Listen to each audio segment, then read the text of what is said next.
lot of anxiety, afraid of people and criticism and disappointment. I guess that's all my credentials, never mind.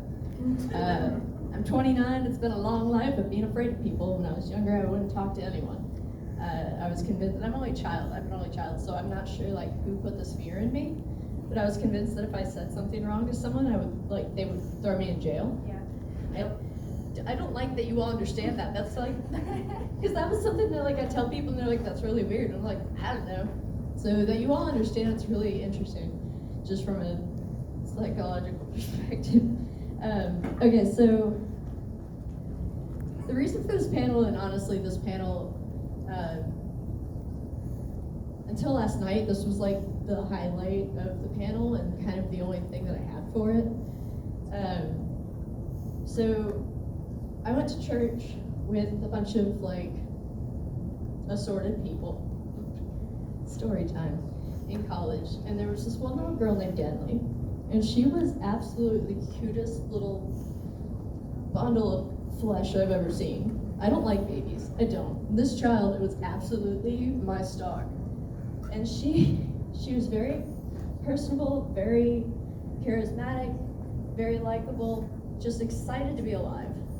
And one time we were on, her mom and I were on a praise team together, and her mom gave her phone and loaded up pictures of Denley. And Denley sat there for 30 minutes just swiping through pictures of her, pictures of herself, going, it me, it baby, it baby, it me, just on loop. And she was just so elated to see pictures of herself. And this was kind of one of the driving forces for like why I stopped being anxious as a photographer. Is that as cosplayers, like, these people just really like themselves. And if they don't, this is the way that they express that one chance of self-love. Is, okay, I don't love myself, and a lot of them don't, but they love who they can become.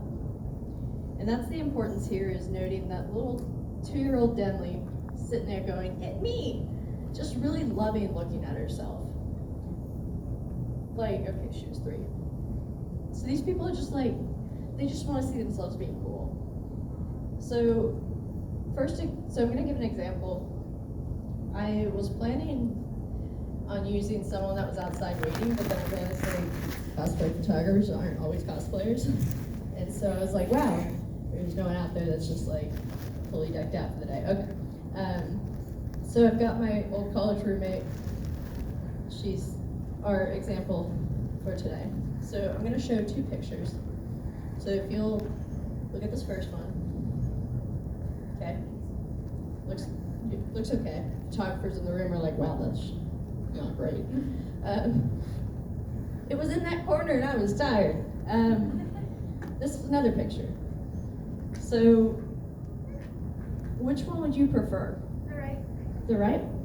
And if I were to hand you either of these after you paid $50 for a shoot, would you be satisfied? Yeah. The one on the right's from my phone. The one on the left is from my $1,000 thing, but I couldn't get the settings right. Who wants to critique this picture for me? Photographers. Who wants to tell me what's bad about it? Either one of them. Kind of dark. Yeah. I feel like the angle's a little low. Mm-hmm. Yeah. So that's just as a quick side note. If you're short, get a little step stool. I had a long time of my pictures being like looking up at people because I'm 5'3". What else? What else don't you like about it? It's really backlit. Would you feel good turning this into a client? No.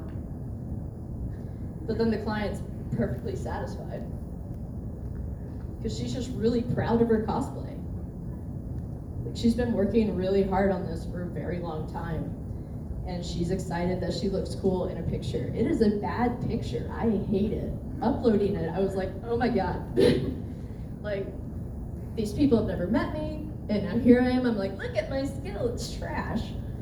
But it just goes to show that, like, a client just wants to see themselves in a different light. And it doesn't matter if that light's good, bad, not there.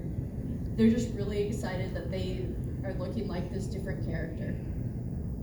So let's step aside from people's perspective on actual pictures and skill. Let's talk about why it's okay to be open about your anxiety. You're welcome to go back.